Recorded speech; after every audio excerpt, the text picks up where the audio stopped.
Puji nama Tuhan, Shalom Bapak Ibu Saudara Tuhan.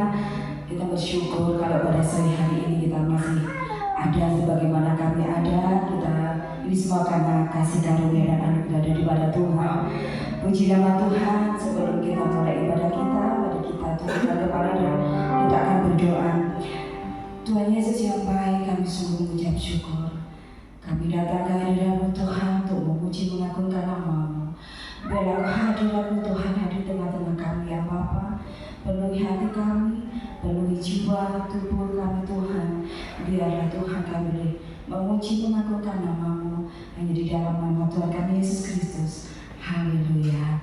Amin. Bapak Ibu, mari kita semua bangkit berdiri. Haleluya. Tuhan, kami bersyukur. Lembutkan hati kami Tuhan untuk masuk dalam hadirat Engkau.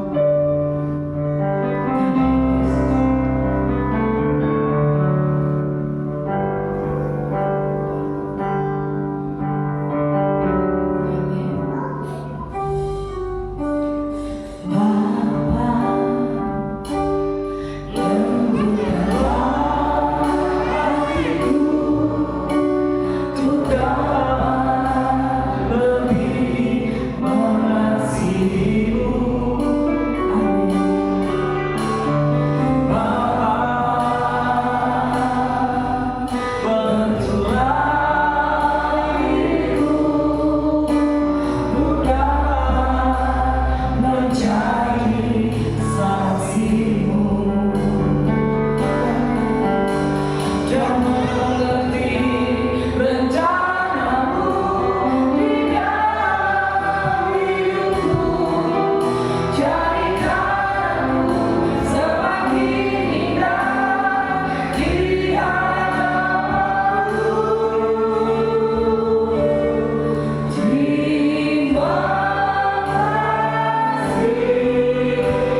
Terima kasih Bapa, kami akan memuji memuliakan nama Engkau, hanya di dalam nama Yesus.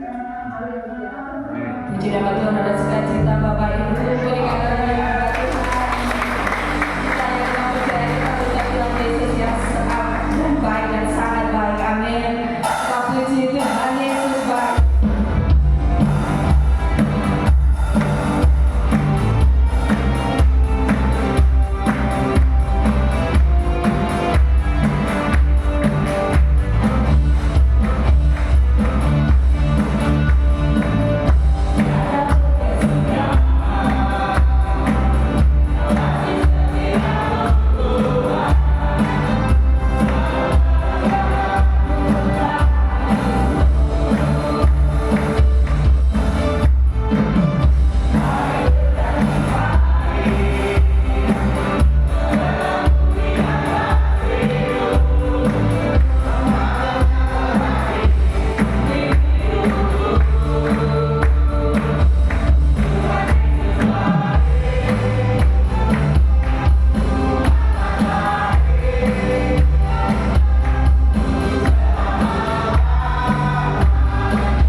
Bapak sendiri berdoa buat bersama. Segala puji syukur hormat bagi ya Bapa. Terima kasih Tuhan, Kau sudah menjadi Allah. Terima kasih Yesus, Kau sudah menjadi juru selamat kami. Bapa, pujian bagi kami. Yang kami persembahkan kepada Dia Bapa, biar menjadi tuahan di hadapan. Bapa, tiba saatnya di tangan kami ada persembahan tidak seberapa bila dibanding karena kebaikan hidup kemurahan, karena besar kasih, besar anugerah terima berkat atas kami kehidupan kami semua anak-anak Tuhan. Biarlah menjadi berkat semua kami yang hadir pada sore hari ini. Permisi, kuduskan, sucikan tangan kami ya Bapa. Di dalam nama Tuhan kami Yesus Kristus kami akan berdoa. Haleluya. Bila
Kami bersyukur untuk sore hari ini.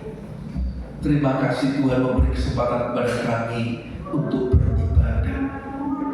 Terima kasih, kami bersyukur memuji dan menyembah Sang Raja. Terima kasih Tuhan, kami bersyukur untuk kehadiran Tuhan di tempat ini. Kami percaya Tuhan disenangkan dengan pujian penyembahan yang kami naikkan. Dan kami percaya Engkau Tuhan Allah yang berkuasa. Terima kasih Tuhan Yesus. Kami akan mendengarkan firman-Mu. Biar Engkau mengurapi setiap kami, sehingga firman-Mu dapat bertumbuh dan menghasilkan buah di dalam kehidupan kami. Di dalam nama Yesus kami berdoa dan bersyukur. Amin. Silakan duduk Bapak Ibu sekalian. Shalom, selamat sore Bapak Ibu sekalian. Dalam beberapa hari ini saya bertanya-tanya Bapak Ibu, kira-kira kita ini ulang tahun itu tanggal berapa? Ada yang ingat Bapak Ibu? Yang ingat ulang tahun kita ini tanggal berapa ya? Maksudnya gereja ya? Gak ada yang ingat saudara? Iya. Berapa kali dirayakan? Belum ya? Ya gak apa-apa. Tapi gak salah juga kalau kita rayakan ya. Ya kalau saya kesini itu ya tahun 1976 atau 77 kalau nggak salah. Saya masih ikut, saya masih lucu gitu. Dan saya kesini dan ya berarti yang ke berapa Pak Mem? Kalau 1977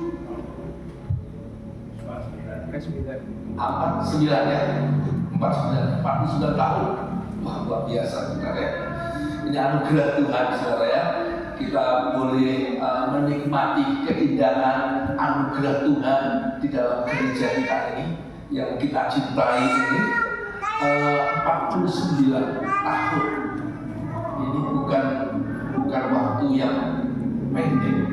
Tentunya ini adalah waktu yang begitu luar biasa. Kita bisa menikmati hadirat Tuhan, kita bisa menikmati kebaikan Tuhan melalui gereja ini. Nah saudara, demikian juga saudara, kalau kita ini kan sudah berapa lama kita menjadi orang Kristen? Ada di sini yang sudah lahir langsung Kristen, ada ya? Jadi kita menjadi pengikut Kristus itu kira-kira sudah lama di sini ya. Setahu saya sih, kalau saya melihat sejauh mata memandang, ini semua sudah lama sekali saudara. Nah, saudara, demikian juga dengan kehidupan kita. Orang itu mengalami namanya fase atau masa di mana dia itu yang pertama itu mengalami yang dinamakan pertama lahir itu namanya bayi. Kemudian setelah berumur sekitar 1, 2, atau 3, 5 tahun itu disebut apa saudara? Bayi, balita, ada balita. Kemudian ya anak lah saudara ya. Anak dari bayi jadi anak, kemudian menjelang usia 10 tahun disebut remaja, ya, kemudian dari 10 tahun ke atas sampai 17 tahun itu disebut ya pemuda ya, pemuda pokoknya. Nah, setelah itu 17 tahun ke atas itu dewasa. Ya, nah sekarang di dalam pengiringan kita akan Tuhan pun juga seperti ini. Yaitu kita ada masa-masa di mana kita masih seperti anak-anak. Tentunya kalau anak-anak itu ya dia melakukan berperilaku seperti anak-anak. Dan kemudian kalau bertambahnya usia, dia menjadi dewasa. Tentunya dia juga akan berperilaku, bertingkah laku seperti orang dewasa. Nah, saudara, berdasarkan firman Tuhan pada sore hari ini, kita baca terlebih dulu dalam Matius pasal 5 ayat 48. Tema kita sore hari ini adalah menuju menuju kedewasaan rohani. Matius pasal 5 ayat 48. Saudara, saya membacakannya dalam Alkitab terjemahan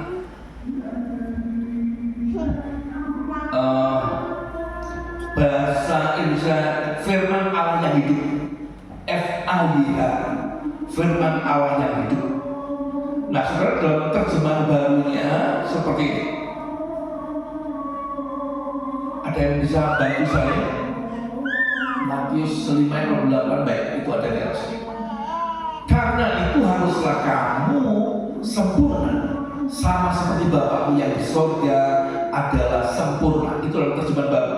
Sudah dalam terjemahan firman Allah yang hidup dikatakan demikian. Karena itu haruslah kamu sempurna, sama seperti Bapakmu yang di surga adalah sempurna. Nah, maksudnya dalam firman Allah yang hidup demikian begini. Kalian harus sempurna, sama seperti Bapa yang di surga juga sempurna. Nah, saudara, ketika membaca ayat ini, banyak orang bertanya, mungkin kita juga bertanya, apakah mungkin manusia menjadi sempurna? Nah, saudara, di dalam konteks ini adalah ketika Yesus khotbah di atas bukit. Khotbah di bukit sebenarnya di dalam Matius pasal 5 sampai pasal 7 itu disebut khotbah Yesus di bukit. Nah, saudara, kata sempurna ini tidak berarti tidak pernah berbuat salah, bukan. Melainkan memiliki kedewasaan rohani, karakter yang utuh, dan kasih yang semakin menyerupai Kristus, menjadi serupa dengan Kristus. Itulah tujuan kita jadi orang Kristen. Nah, saudara, firman Tuhan mengatakan bahwa karena itu harus. Nah, saudara, dalam bahasa aslinya, di dalam bahasa Yunani, kata sempurna ini memakai kata teleios. Teleios artinya adalah dewasa.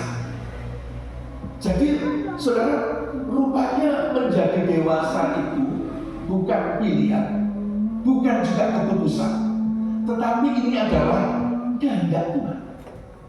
Tuhanlah yang menghendaki setiap kita pengikut Kristus menjadi dewasa, tidak kanak. Nah, saudara, orang yang dewasa secara rohani itu bukan orang yang mengetahui semua isi Alkitab, kemudian orang yang pokoknya yang rajin beribadah. Itu belum tentu, saudara, menjadi orang yang dewasa secara rohani. Nah, saudara, pelajaran daripada Matius 5 ayat 48 ini yang pertama, saudara, kedewasaan rohani itu terlihat dari kasih yang dewasa. Saudara, di dalam Matius 5 ayat 43 sampai 48, sebelum di ayat 48 ini, Yesus mengajarkan pada murid-muridnya untuk mengasihi musuhnya dan mendoakan orang yang menganiaya mereka. Nah, saudara, ini memang nilai yang diajarkan oleh Kristus ini berbeda dengan nilai dunia. Saudara, kalau nilai dunia, orang dunia mengatakan bahwa kita mengasihi orang yang mengasihi kita. Tetapi kalau orang itu jahat sama kita, dunia ini kan mengatakan, ini saudara, kalau kamu baik sama aku akan baik sama kamu. Tapi kalau kamu jahat sama aku bisa lebih jahat sama kamu. Saudara pernah mendengar seperti ini ya? Ini orang yang takut Tuhan biasanya seperti ini. Makanya nilai dunia. Tetapi Kristus mengajarkan bahwa kasihilah, sampai ngomong apa saudara? Ini dimensi kasih yang sangat tinggi, saudara. Namanya itu kasihilah musuhmu. Ini sesuatu yang mudah ya, Bapak Ibu ya. Mengasihi musuh itu mudah ya. Mudah atau mudah? Tak mudah, saudara-saudara ya. Tapi itulah nilai, saudara. Itu nilai yang diajarkan oleh Kristus, saudara. Makanya kita itu disebut orang yang berbeda. Ajaran Yesus itu berbeda dengan ajaran dunia. Itu yang membedakan kita, saudara, dengan orang yang tidak percaya Tuhan. Disakiti malah disuruh mengasihi, ya. Di rekan yang jahat kita nggak boleh balas yang jahat. Itulah nilai yang diberikan Yesus kepada kita. Nah, saudara, di dalam kedewasaan rohani ini terlihat dari kasih yang dewasa. Maksudnya apa kasih yang dewasa itu? Yaitu belajar untuk mengampuni. Saya sampaikan berkali-kali saudara bahwa memang tidak mudah untuk mengampuni orang bersalah pada kita. Orang yang nyakitin kita itu tidak mudah untuk kita mengampuni. Tapi saudara, Yesus mengajarkan. Jadi ini adalah salah satu ciri orang yang dewasa secara rohani, yaitu mampu mengampuni orang yang bersalah pada kita. Nah saudara, juga dikatakan orang yang dewasa rohani adalah justru dia berdoa bagi orang yang menyakiti kita. Ya memang saudara, ikut Yesus itu kadang-kadang memang nggak mudah kebaikan. Menjalankan ajaran Yesus itu nggak mudah. Kalau kita disakiti, kita tetap mengasihi. Kita difitnah, tetap mengasihi. Kita diperlakukan tidak adil, tetap harus mengasihi. Saudara, ini memang nggak mudah. Bahkan sudah dikatakan kalau ada orang yang menyakiti kita, kita justru berdoa untuk orang itu. Ini memang nggak mudah. Tetapi itulah saudara, kalau kita ingin menjadi serupa dengan Kristus, kita harus lakukan hal itu. Nah, kemudian tidak membalas kejahatan dengan kejahatan. Itu adalah kedewasaan rohani. Yang kedua, kedewasaan rohani terlihat dari karakter, bukan penampilan. Nah, saudara, banyak orang saudara yang tampaknya rohani, saudara ya, aktif melayani, rajin beribadah, pandai berbicara firman Tuhan, tapi Yesus lebih menekankan perubahan hati daripada penampilan yang luar. Saudara, dan karakter yang dewasa ini terlihat di dalam apa saudara? Di dalam kejujuran kita, di dalam kerendahan hati kita. Ini adalah orang yang memiliki ciri dewasa secara hati. Nah saudara, orang memang ada yang berpikir begini, bertambahnya usia, maka orang menjadi semakin dewasa. Saya setuju, memang harusnya demikian. Tapi ternyata masih banyak saudara yang ternyata nggak dewasa. Secara usia mungkin sudah tadi saya sebut tadi, udah bukan anak-anak lagi. Tetapi dalam pemikirannya, pola pikirnya masih kanak-kanak. Tentunya setiap kita tidak mau disebut anak-anak. Ya, anak-anak. Kamu kayak kecil, seperti anak kecil aja. Seperti kita masih tidak mau seperti itu. Tapi kenyataannya banyak orang yang masih seperti itu. Ya, orang yang ciri-ciri orang yang seperti ini yang masih kanak-kanak itu, ya, kalau anak-anak saudara, pada umumnya saudara, anak-anak kalau apa yang diminta nggak dikasih, itu apa yang dilakukan? Ngambek, itu kanak-kanak. Kita nggak mau disebut kanak-kanak, tapi bukankah kita kadang-kadang nggak sengaja bersikap seperti kanak-kanak, minta terus diperhatiin, ya. Harusnya kalau orang dewasa itu kan lebih mulai memperhatikan, bukan tidak diperhatikan. Ya, ini adalah ciri orang yang masih kanak-kanak. Nah, saudara, karakter inilah yang jadi kesaksian bagi dunia ketika kita menjadi orang-orang yang dewasa rohani. Yang ketiga, kedewasaan rohani bertumbuh melalui proses. Menjadi dewasa itu tidak serta-merta langsung menjadi dewasa. Itu mengalami namanya proses, Bapak Ibu sekalian. Saudara, tidak ada orang yang langsung dewasa secara rohani. Saudara, bayi itu tidak langsung bisa berjalan, saudara. Nggak ada bayi itu lahir langsung berjalan. Orang kaget semua, saudara. Ya. Kalau ada yang bisa masuk berita seluruh dunia, saudara. Pasti saudara sebelum dia bisa berjalan, seorang bayi merangkak, berkali-kali dia jatuh, sebelum akhirnya saudara dia mampu berdiri dengan kokoh dan bisa berjalan. Demikian pula dengan kehidupan rohani kita. Tidak serta-merta kita langsung jadi dewasa. Saudara, Tuhan membentuk kita, dalam proses kita. Dan saudara, sayangnya ada banyak orang yang menghindari proses itu.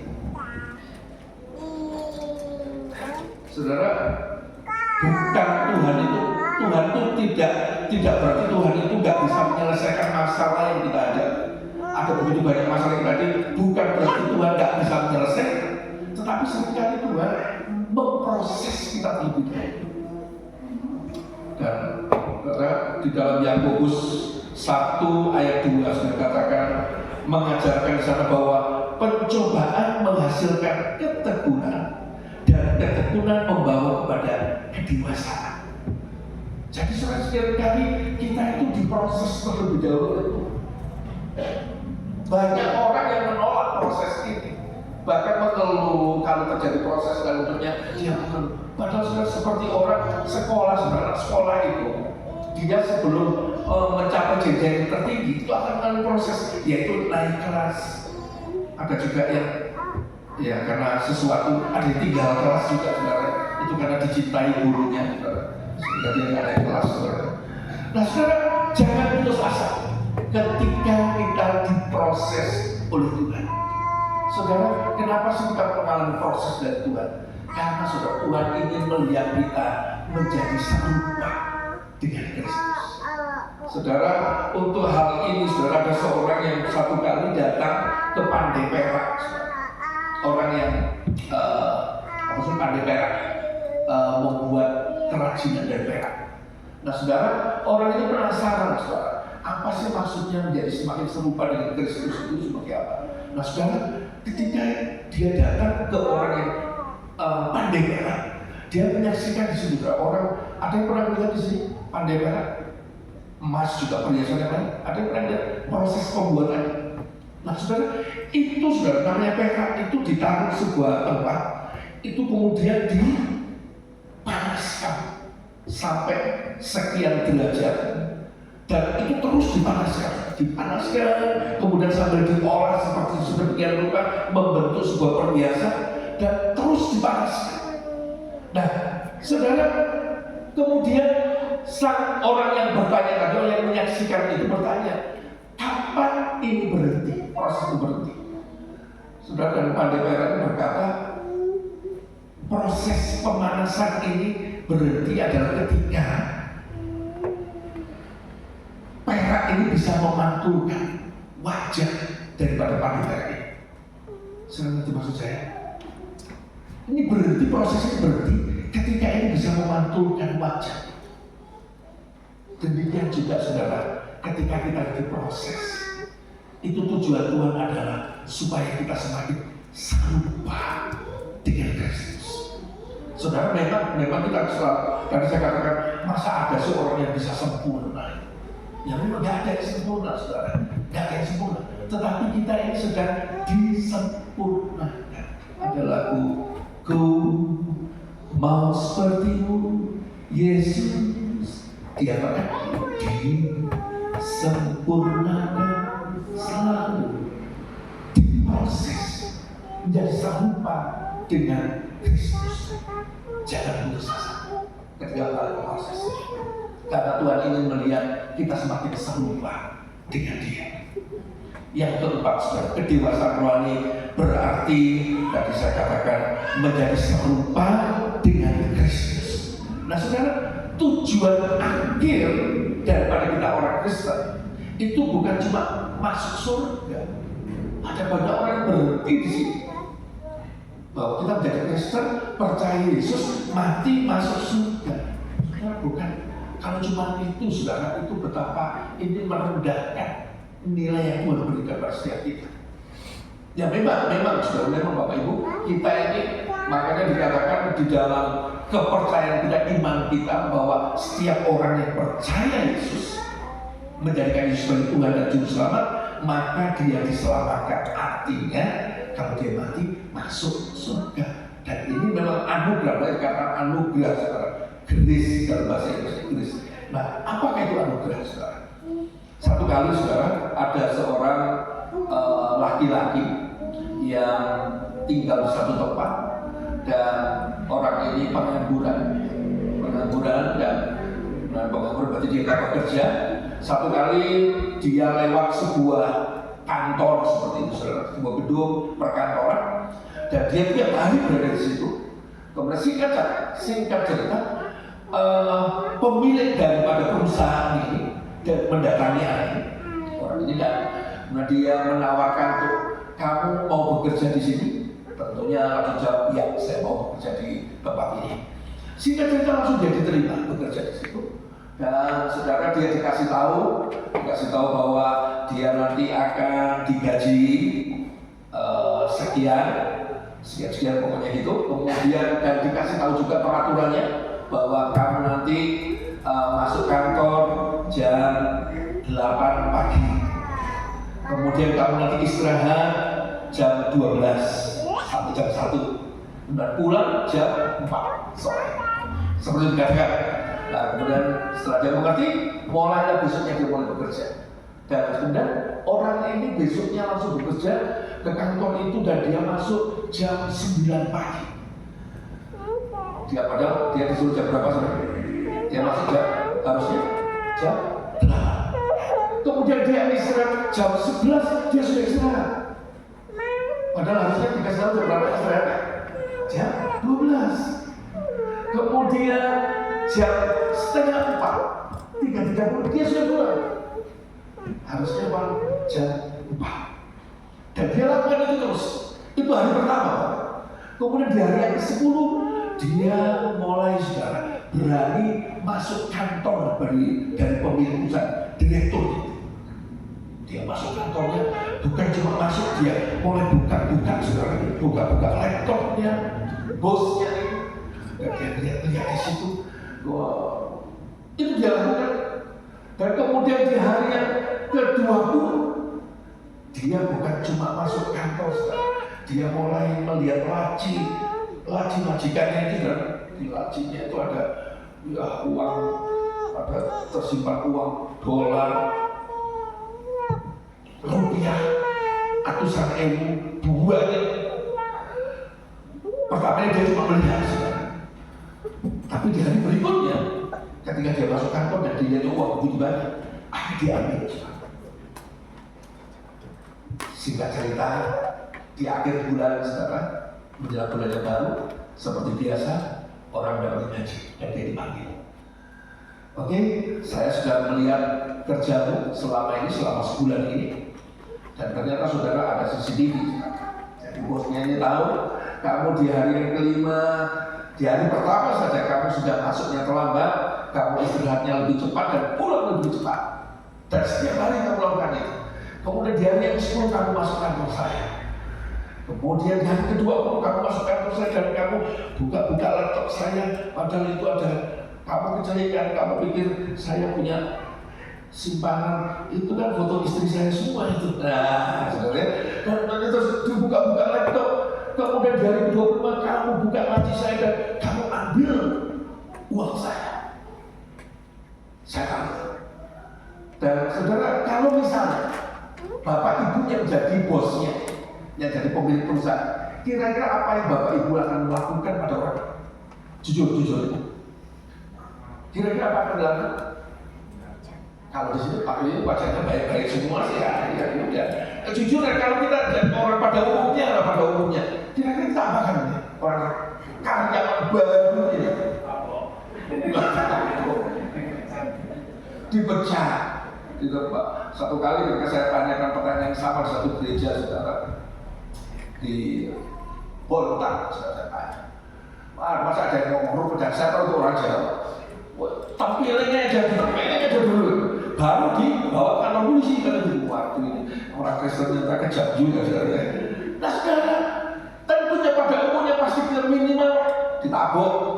Saya pikir ya banyak yang setuju juga, dipecat itu pasti. Secara umum pasti dipecat, minimal dipecat. Tapi saya tahu nggak, pemilik perusahaan ini, bosnya ini sudah dipanggil. Karena kamu sudah melakukan ini, itu, dan sudah kamu ambil uang, kamu ini, dan sebagainya. Maka mulai bulan ini, bulan yang kedua, kemarin gaji kamu pertama masuk 5 juta. Mulai bulan ini, gaji kamu jadi 25 juta. Kemudian selama ini saya lihat kamu naik sini, naik angkot, plat abang, Surat Wali, Pasar Batu. Kamu naik angkot. Mulai besok, itu kamu di depan ada mobil BMW Centerman ini kuncinya, ini BPKB, ini SDNK-nya buat kamu. Gajinya dinaikkan dari 25 juta, dikasih mobil BMW, dan ini di sebelahmu itu adalah kunci rumah di perumahan paling mewah di sini Bapak Ibu. Di Kota Batu perumahan paling mewah, perumahan Tunggangan Permai, itu paling murah, itu 4,5 miliar. Ini buat kamu. Orang tadi dikasih perbankan. That's grace. Itu anugerah. Sesuatu yang sebenarnya pantas atau tidak pantas diterima orang. Sebenarnya tidak pantas. Pantasnya diapakan sampai diapakan. Itu ditendang, ditabok, dipecah, kayak orang polisi. Yo, kadang kita kan gitu saudara. Yo, Kristen tapi lah sabar. Yo, memang batas ya gitu saudara. Amin. Sabar ada batasnya, amin. Gak kita itu. Iya. Sabar termasuk mengampuni. Yesus ngajar ampuni berapa kali? 7 kali, amin. 7 kali. Biru itu. Aku jemaah. Mau jadi jemaah. Sanggup? Amin. Mengampuni kan cuma sekali. Jangan sampai ada lagu lama dulu. Lagunya Pak Suwardi itu sama. 1 kali kau sakiti hati ini, masih aku maafkan. 2 kali protokol ini. 2 kali kau sakiti hati ini, juga aku maafkan. Tapi jangan sampai 3 kali. Baru 3 kali kalau kita manusia. Oh, saya ngampuni. Tapi artinya apa Bapak Ibu? Nggak mungkin lah orang sampai bersalah itu 429 kali, nggak mungkin ya. Tapi artinya apa? Nggak berkesudahan. Sebenarnya kenapa sih gitu? Banyak orang sulit mengampuni.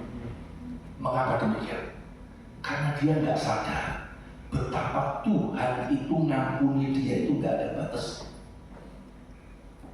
Yang sudah ngerti dan setuju bilang amin. Saudara, setiap kita ini maklum, kita semua maklum ya, kita semua manusia berdosa. Nggih, oke. Ada yang sini, oh enggak Pak Pendeta, saya ini menurut saya, seingat saya sejak saya lahir, saya belum pernah berbuat sekalipun berbuat dosa. Ada yang kayak gitu?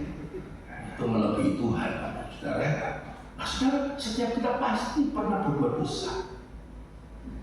Saya pernah sampaikan di sini, salah satu dosa yang sering orang lakukan mulai sejak kecil, walaupun nggak ada sekolahnya, tapi orang fase mengorbankan sejak kecil apa?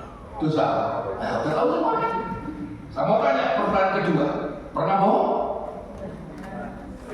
Ayolah kalau kita tanya itu nggak dijawab. Pernah bohong? Ya. Pertanyaan ketiga, ingat berapa kali bohong? Ingat? Oh saya ingat sejak saya mulai remaja 19 kali aja kok. Alam mosok. Suami pernah bohongin istri? Haleluya. Tuhan menyukai kejujuran.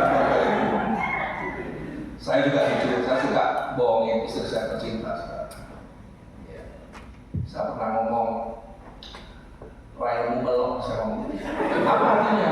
Kamu cantik. Oh ya makasih ya. Itu kan bohong.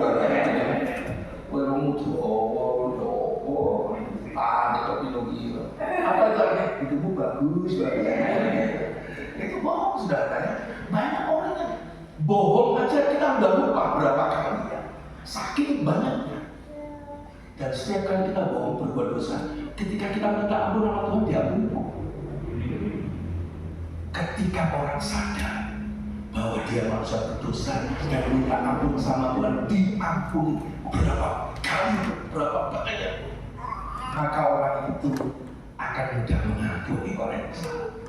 Kita sadar, aku juga dosa pakai bohong juga, itu baru bohong, belum yang lain-lain loh ya. Ini antara kita aja, banyak juga. Banyak saya bohongan, banyak yang lain-lain lah. Dari senyumnya ya kelihatan hatinya mau. Saudara, seberapa sering kita berbuat dosa, kita datang pada Tuhan, minta ampun, Tuhan ampuni. Dan saudara, Tuhan yang ampuni itu masih berbeda dengan manusia, termasuk orang percaya. Tuhan kalau ampuni, it's all, semuanya dia ampuni, mengampuni dan mengampuni dan melupakan. Nah kita itu kadang-kadang masih ngampuni. Awakmu jadi kamu udah ngampuni, aku ngampuni. Tapi eling sing yang dia lakukan ingat tuh waduh sih tak kes. Ya itu baru ngampuni jadinya Bapak Ibu. Mengampuni itu jangan lupa dan melupakan. Tuhan Yesus mengampuni kita dan melupakan.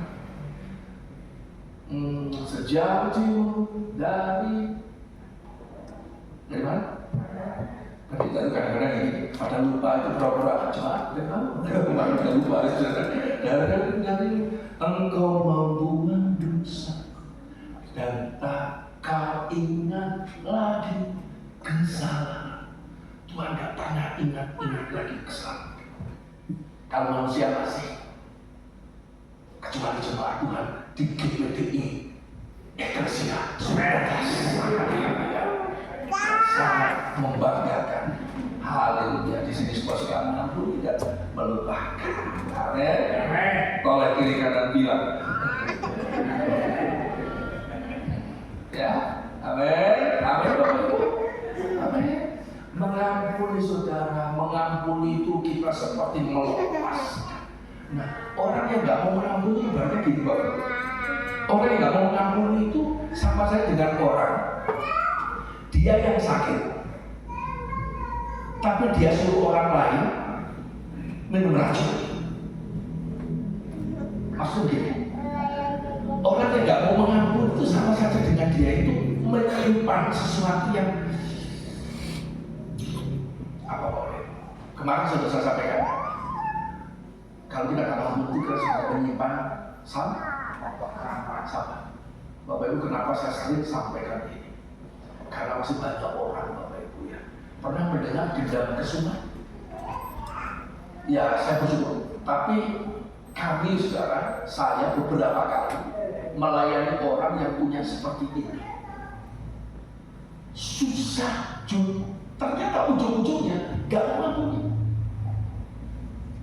Tidak selamanya Bapak Ibu saya itu mendoakan orang itu yang udah pernah Bapak Ibu mendoakan orang sudah hampir expired, hampir dekat lah, udah menjelang dijemput, itu loh maksudnya. Ngerti maksudnya ya?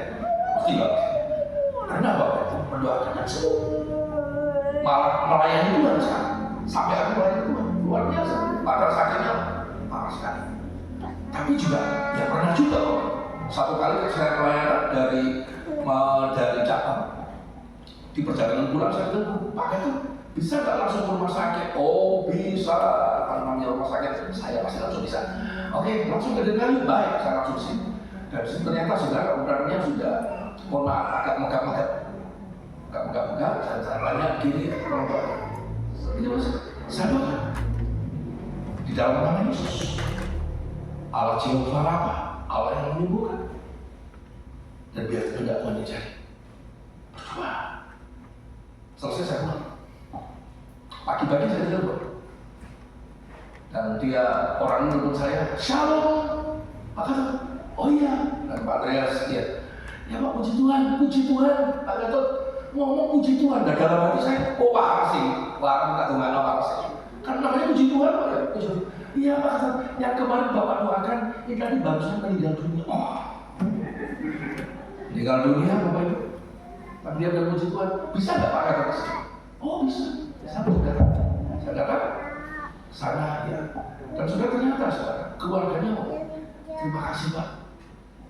Sekian lama dia menderita, sangat sakit setiap hari sakitan. Setelah Bapak berdoa, pagi tadi Pak syukur dia meninggal. Malah bersyukur ternyata Bapak itu. Jadi maksud saya begini Bapak, keluar dari topik kita. Kadang-kadang kita ini cuma kurang pede aja. Ada orang-orang kalau udah sakit. Kadang-kadang kalau kita tuh merasa jemaat awam, ya, kalau suruh doakan orang sakit kadang-kadang panggil pendeta, tumornya lebih sakit. Iya, nggak begitu juga Bapak Ibu. Masih ingat kemarin ya, setiap orang yang percaya Yesus adalah hamba Tuhan. Yang membedakan hamba Tuhan ada yang full time, artinya dia nggak kerja lain. Saya nggak ada kerja lain Bapak Ibu saudara. Saya bukan direktur bank, saya bukan karyawan bank, bukan. Saya nggak ada. Nah, saya kurang itu. Firman Tuhan itu nggak pernah mengatakan bahwa aku memberikan kuasa kepada pendeta, kepada gembala, kepada penginjil. Tetapi aku memberikan kuasa kepada setiap orang percaya. Artinya di tangan kita kuasanya sama Bapak Ibu. Itu saya pakai bahasa sekarang nggak pede. Jadi dikit-dikit kalau saya ngomong gini bukan berarti saya melindungi nama pendeta. Allah ngomong gue cek di telepon ngomong bapak cek di marahani ya seperti itu. Cek. Guys, saya nggak tahu ya asal kata ecek itu dari mana ya. Sudah berarti saya nggak pernah nemu dari mana sudah. Ecek. Nah, di bahasa Indonesia setahu saya nggak ada juga ya. Ecek. Setahu saya ecek. Sekarang, saudara tugas kita apa? Cuma doakan. Berdoa dengan iman. Doa orang yang benar bila dengan yakin didoakan sangat besar kuasanya. Itu ditujukan kepada setiap orang percaya. Jadi Bapak Ibu nanti kalau misalnya tetangga atau siapapun sakit, kalau nggak suka, yang pertama kali gitu, doa. Kalau perlu tawarkan diri. Saya menawarkan diri. Kemarin saya ke rumah di baptis. Ya sana. Setelah selesai berdoakan, saya tanya lagi sama adik saya, ada lagi nggak orang yang sakit sini? Kata bilang, saya kalau nggak ada gitu saya itu nggak tahu. Saya sembuh nggak sembuh itu urusan tugas kita just pray. Doa. Yang menyembuhkan bukan kita, bukan melalui kita.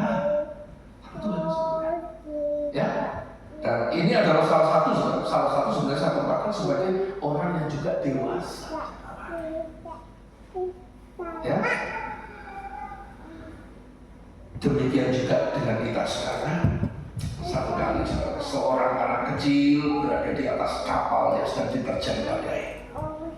Semua penumpang panik. Tapi anak ini tertenang. Kemudian ada seorang bertanya pada anak, kenapa kamu gak takut? Semua orang ketakutan, kamu tenang. Anak ini menjawab, saudara, karena kapten kapal ini bapak saya. Itu yang membuat saudara anak ini tenang.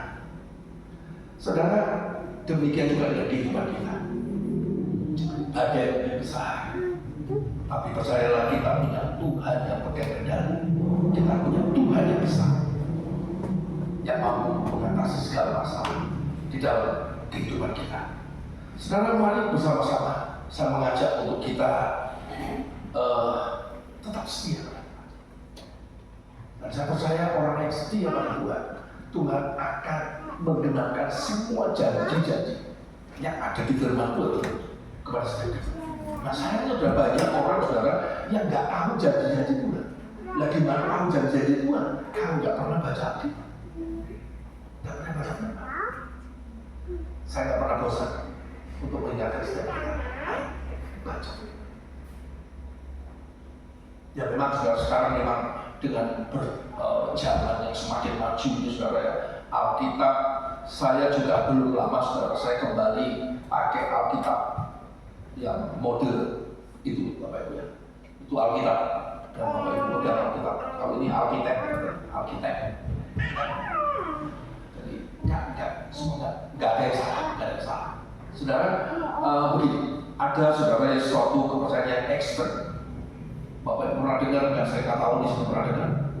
Ada seorang Tuhan yang dalam tanda kutip mengharapkan handphone. Alkitab di handphone itu haram katanya. Apakah demikian? Alkitabiah enggak ya? Bahkan saudara ada yang begini, saya kadang begini, ada orang yang kesulitan baca, nggak tahu alasan apa-apa. Baca Alkitab itu tulisannya kecil-kecil. Tapi kadang-kadang ada yang malas juga sih. Kalau di sini nggak ada, saya rajin. Wajahnya kelihatan kayak Alkitab sih, kayak ini rajin semua. Ada orang kita baca itu udah tulisannya kecil, nggak ada gambarnya lagi. Ya saudara, kalau dia ada gambarnya ya majalah Bobo itu, gambarnya. Alkitab kecil. Tapi saudara bahwa bahkan kalau ada orang yang kesulitan baca, sebenarnya nggak ada alasan untuk nggak baca Alkitab. Pernah mendengar firman Tuhan? Iman timbul dari pendengaran, dan pendengaran akan firman Kristus. Bapak Ibu kalau kesulitan baca, ada Alkitab suara, dan itu tidak salah. Saudara, ada saatnya di mana saya kadang capek, kadang capek pulang kadang jam 1, jam 2, kalau pergi ke cabang seperti itu, habis Natalan terutama, kalau Desember Natalan itu pasti persamaan dan sebagainya, pulang kadang jam 2, jam 1, istri anak sudah tidur semua. Pagi jam 5 bangun, jam 6 bangun, itu kadang-kadang nggak sempat sudah baca. Tapi ini selalu standby. Ada Alkitab suara, tinggal tek, langsung Matius pasal 1. Inilah silsilah Yesus Kristus. Ada yang diperanakan menjadi kasus, dan itu tidak salah, itu tidak berdosa, Bapak Ibu. Ya, jadi maksud saya begini, kalau kita masih bisa baca ini, ya baca. Ya, jangan karena wah tulisannya kecil nggak ada gambarnya, mending dengerin aja. Nah, kalau dengerin kadang-kadang ada distraksi. Distraksi artinya banyak gangguan, Bapak Ibu. Ya, ada suara apa gitu yang agak kayak di saya di sini lumayan cukup ada gangguan jam 4 pagi yang tinggal dekat sini kan. Oh, kadang ini loh Bapak, kita nggak boleh kalah. Kita kadang kalah sama saudara kita sebelah. Jam 4 pagi mereka sudah periksa worship. Udah PW mereka duluan, kita masih belum jam 4. Iya, sebelah saya sini pujian penyembahan, di sana ada pujian penyembahan. Nggak tahu dari agak bawah dikit pujian penyembahan mereka juga. Masa kita kalah? Nah, ini kelemahan kalau Alkitab suara. Suaranya kan kecil, ya. Dan yang iman itu benar-benar sama lebih ini, seperti itu kan, nggak boleh belajar. Ngerti maksud saya ya? Nah, itu kelemahan kalau Alkitab suara. Selagi kita bisa baca, kita baca. Amin. Saya nggak pernah bosan. Ayo, Bapak Ibu sekalian, anak-anak muda di sini juga, saya anjurkan, saya ajak, kamu read the Bible. Baca Alkitab. Ada yang orang alasannya gitu, nggak tahu alasan apa. Udah kalau masa ada beberapa kitab yang nggak ada ceritanya, membosankan, isinya cuma ini, mempersembahkan ini, kalau orang bersalah melakukan ini dia harus mempersembahkan kambing ini yang merpati ini kesudahan tidak ada maksudnya. Saya cuma ngomong baca aja, baca aja. Suatu saat, saudara, ada Roh Kudus yang akan menjelaskan mereka. Ini maksudnya. Bapak Ibu, temukanlah sampai gitu, sampai asik baca itu. Baca itu bukan saja membosankan, tapi dan saudara berkali-kali saya itu baca Alkitab, saya loh bisa tertawa, saya bisa nangis, saya pernah juga ngakak, saya rasanya gitu. Ada Bapak Ibu teman-teman yang begini, satu kali. Aku seperti orang yang berada di atas kapal di tengah laut yang berombak besar. Aku berjalan terbuyung-buyung. Orang memukul aku dan aku tidak merasa sakit. Sudah bayangkan saudara kira-kira apa ini? Saya dulu nggak ngerti. Tiba-tiba waktu saya baca lagi. Untuk yang itu berapa kali saya baca? Oh, clear. Gitu saudara, jalan nggak jelas, dipukul orang, langsung seolah Bapak Ibu ada orang melakukan rema, kita kayak menohok saya, awakmu lagi ini kita habis, saya tertawa banget, ya iya, wong kubang dulu, kira-kira kubang itu ya. Ngerti kan saya campur dulu. Tapi lengkap, Alkitab itu lengkap.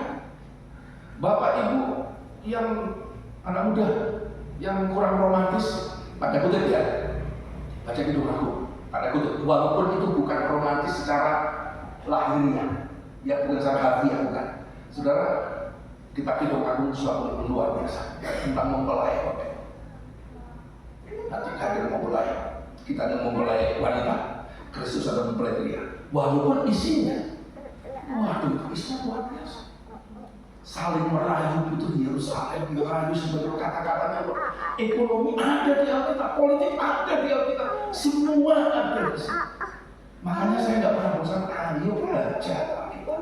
Sebelum kita dipanggil Tuhan, minimal pernah baca sekali Kejadian sampai Wahyu. Amin. Amin. Dibaca yang beneran, Bapak ya. Saya dulu baca. Anak akasan kabeh moco, Bapak Ibu. Mulai kok Yuni, Min, Sony, Agus, Heru.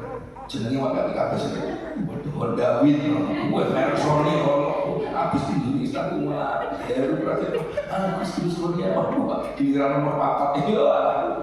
Pengen ini diteriak ibu jadi kejelas ini. Sing ireng-ireng gitu, gatot deh. Enggak apa-apa. Sing paling mirip itu mirip bapak ya. Kamu saya ketawa beneran. Saya pernah protes waktu bilang mama saya. Kenapa? Oh Pak, jeneng gatot. Ya Allah, ya meteng apa yang lain apa itu gatot deh. Semudah itu ya siapa? Ayo baca. Supaya kita jadi dewasa, ya kalau dewasa ada kanak-kanak, ya nggak suka anak-anak ya suka kalau orang dewasa bukan lagi diperhatikan tapi mau diperhatikan. Bapak kami yang di surga, terima kasih firman bahwa tujuan kami menjadi Kristen bukan sekedar masuk surga, tetapi menjadi dewasa, menjadi serupa dengan Kami. Mampukan kami untuk akan menjalani proses yang kadang tidak mudah untuk kami lalui. Dan kami percaya bersama Yesus kami akan melakukan perkara-perkara yang besar. Terima kasih Tuhan, kami bangga memiliki Allah seperti Engkau. Tidak ada yang seperti ini Tuhan. Kami memuji kebesaran.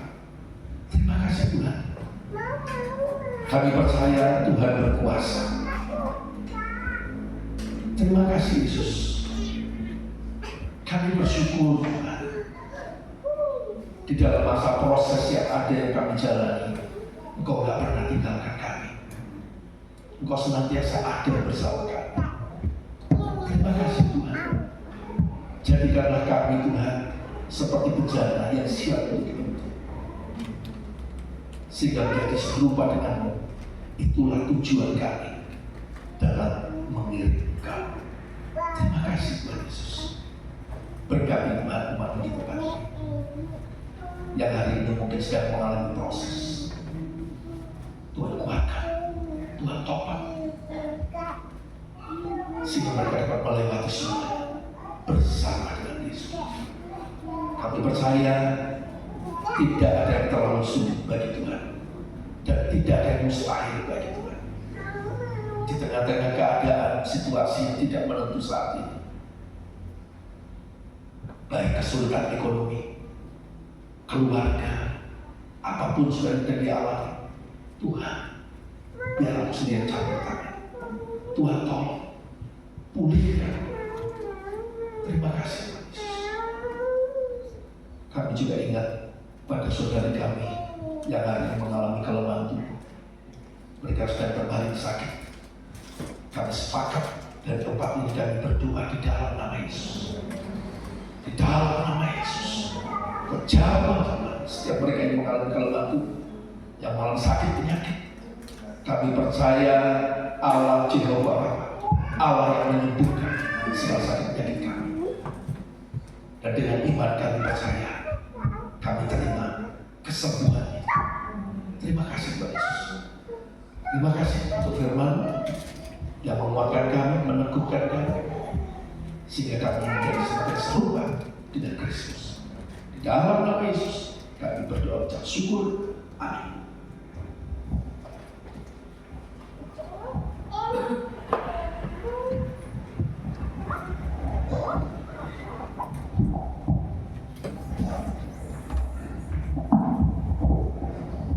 Puji Tuhan, kita terkasih kepada firman Tuhan yang supaya kita tumbuh pada dewasa kita.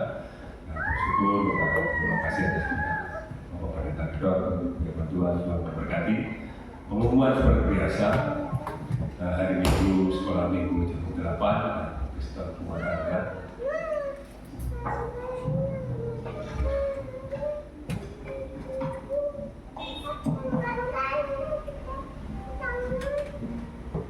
Kristen rumah tangga dari keluarga Yogi. Hari Minggu kita Kristen rumah tangga di rumah Yogi, dan hari Rabu kita kembali berbakti seperti biasa. Tetapi karena bulan depan ada pertemuan kudus, tetapi kita tunda karena ada hal di Teluk itu ada karnaval, mungkin dari wilayah tidak bisa hadir, karena terhadap kita tunda minggu kedua. Terima kasih. Ini kita tutup kebaktian kita. Kami sudah semua pakai berdiri. Mari kita naikkan kami dengan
kekasih Kristus, saatnya kita pulang. Terima berkat Tuhan. Tuhan memberkati setiap langkah hidup. Tuhan memberkati pekerjaan, usaha, semuanya akan Tuhan buat berhasil. Dan nama Tuhan dipermuliakan. Karena itu pergilah, jadikan semua bangsa muridku. Jadilah saksi dimanapun kau berada, karena untuk itulah kau dipanggil.